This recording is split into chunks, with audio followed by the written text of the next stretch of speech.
It turns out that there was one specific element of She-Hulk where the CG had to get uglier and more uncomfortable, and that ended up being the villain of the piece. They intentionally went out of the way to make him look horrifyingly horrible. I think that's the best way to put it. So obviously there was a lot of mystery in regards to who's going to be the villain of She-Hulk, and it turned out to be Todd.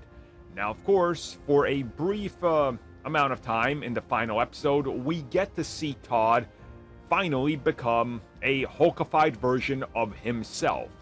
This was courtesy of Weta FX, who I think did a pretty decent job. Recently, talking about this, specifically in regards to how they got to where they are with the visual effects, and what some of the criteria and some of the things they had to do with Todd were, they revealed quite a few interesting details on the Hulkifying of the villain.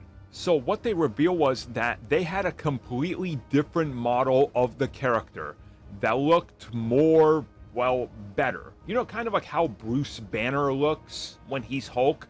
Like, you can tell a lot of effort went into him, and he looks that way because of obviously all the, like, grittiness, scruff, like the way that his skin comes through because of how hulked out he was. They revealed that they did exactly that.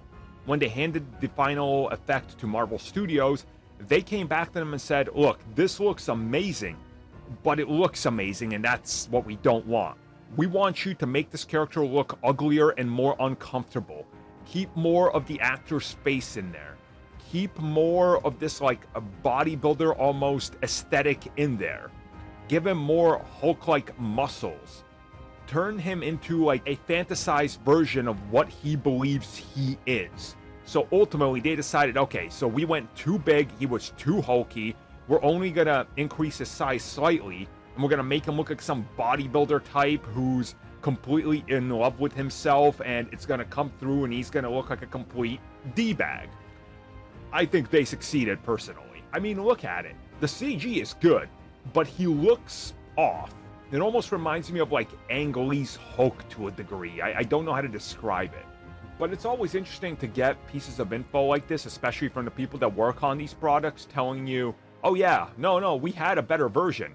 We wish we could show you. We can't, but check out how horrific he looks anyway, for one reason or another. Like, it's a lot of cool stuff that happens, and ultimately, when we get the art book, I think we'll get some interesting ideas and concept arts, and we'll see what he really looked like and what they were going for, and it will probably look a lot worse.